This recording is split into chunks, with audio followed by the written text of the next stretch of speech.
Shri Shinde sir, आमच्या नाटकातील पात्र. नमस्कार, मी सूत्रधार हिमांशू साबळे. नमस्कार, मी मंत्री कदम क्रांती. नमस्कार, मी गावकरी राठी करते. नमस्कार, मी राजमाता हिलबाई होळकर प्रांजलकर. नमस्कार, मी सैनिक रोकडे संभू. नमस्कार, मी शेतकरी सुदर्शन संभू. नमस्कार, मी गरीब विधवा अन्वी शिंदे. नमस्कार, मी गरीब विधवा संभू शेतकरी. राजा तोच खरा जो प्रजेला आपल्या लेकराप्रमाणे जपतो. दया, न्याय आणि करुणेची मूर्ती, माळव्याच्या सिंहासनावर 28 वर्षे राज्य करणाऱ्या पण स्वतःला प्रजेची सेविका म्हणवणाऱ्या त्या आहेत पुण्यश्लोक अहिल्याबाई होळकर. आज आपण त्यांच्या जीवनातील 2 प्रसंग पाहणार आहोत.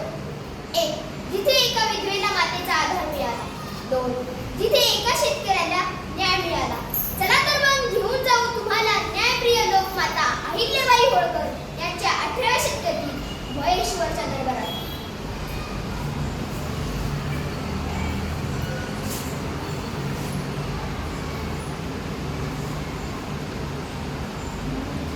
महाराणी, काही प्रजाजन आपल्यास भेटण्यासाठी आले आहे. त्यांना आदराने आत घेऊन या.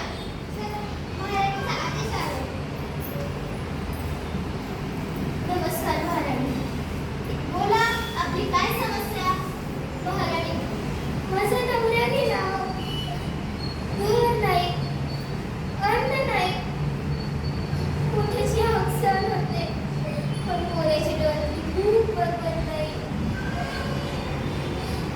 2 दिवस झाले, घरात चूल पेटलेली नाही. आई भूक लागली. एक घास, फक्त एक घास. बाळा शांत. राणीबाई नक्की काहीतरी करते.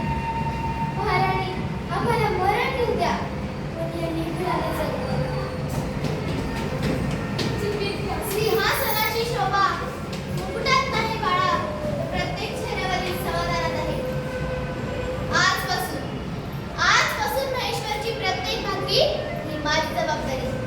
आजपासून महेश्वरच्या हाती एकही लेकरू उपाशी झोपणार नाही ही लोकमातेची शपथ आहे. सैनिकांनो, राजभोगाला बाजूला ठेवा. आधी प्रजेची भूक भागवा. मुलासाठी लगेच अन्न घेऊन या. जशी आज्ञा महाराणी.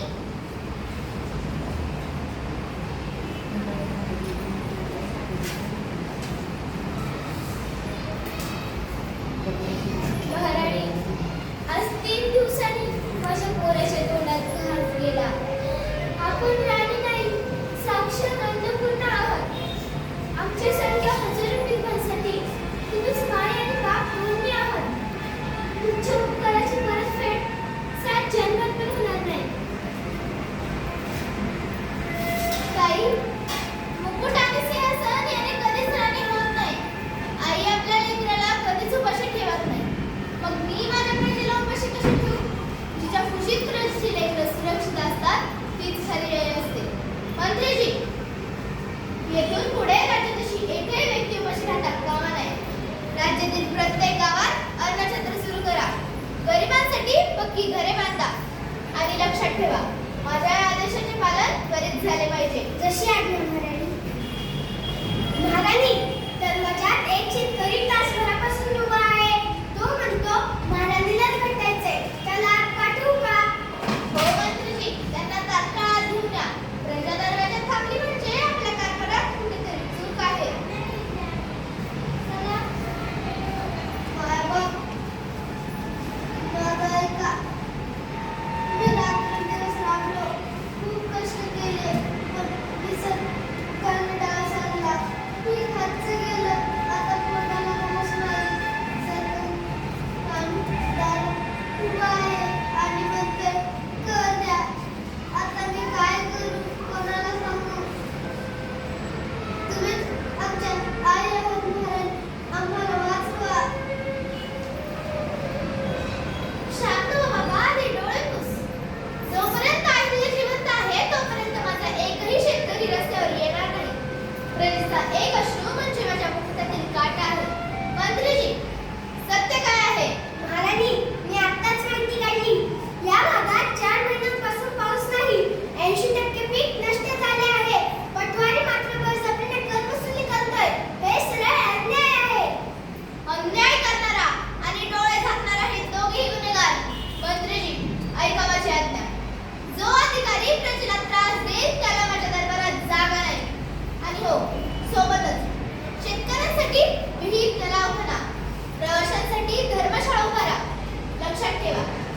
यातील एक एक नाणे हे शेतकऱ्यांच्या घामाचे आहे.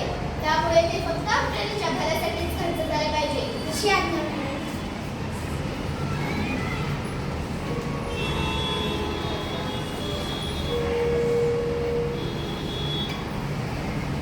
राजमाता होळकरांचा विजय असो, विजय असो. पुण्यश्लोक अहिल्याबाई होळकरांचा विजय असो, विजय असो. मंत्रीजी, बाहेर हा कसला आवाज? महाराणी, काय गावकरी मंडळी आपणास भेटण्यासाठी आले आहे. त्यांना आत घेऊन या. नमस्कार महाराणी साहेब. महाराणी महाराणी तुमच्या कृपेने चमत्कार झाला. बघा महाराणी, आपल्या आदेशाने गावात नवीन विहिरी झाल्या. आपल्या शेतात पाणी आहे आणि पिकं हिरवीगार आहेत. आणि धर्मशाळा झाली. महाराणी, लांबून येणाऱ्या वाटसरूंना आता आसरा मिळतो. कोणी उपाशी झोपत नाही. अतिउत्तम. महाराणी, त्या दिवशी तुम्ही आम्हाला फक्त भाकरी नाही दिली, तर तुम्ही आम्हाला आमचा उद्या दिला. आज माझा मुलगा शाळेत जातो, पाटी पेन्सिल घेऊन अक्षर मिळवतो. ज्याच्या नशिबात उपासना होती, त्याच्या हातात आता पुस्तक आलं. पुस्तकाच्या पुस्तक त्यांच्यामुळेच झाला. महाराणी, मी मोठा होऊन तुमच्यासारखा झालात. तुम्ही मला भाकरी दिली. आता मी उपाशी लोकांना खाऊ घालणार आणि लढणाऱ्यांची अक्कल बसणार. लोकांना दगडाच्या मंदिरात देव शोधू नका. देव भेटेल तुम्हाला त्या रस्त्यावरच्या भुकेल्या लेकरात, त्या विधवेच्या डोळ्यातील अश्रू, त्या शेतकऱ्याच्या कष्टात. माझा खजिना सोने चांदी नाही. माझा खजिना तुमच्या चेहऱ्यावरचं समाधान. जोपर्यंत माझी प्रजा सुखी आहे, तोपर्यंत मी खऱ्या अर्थाने राणी आहे.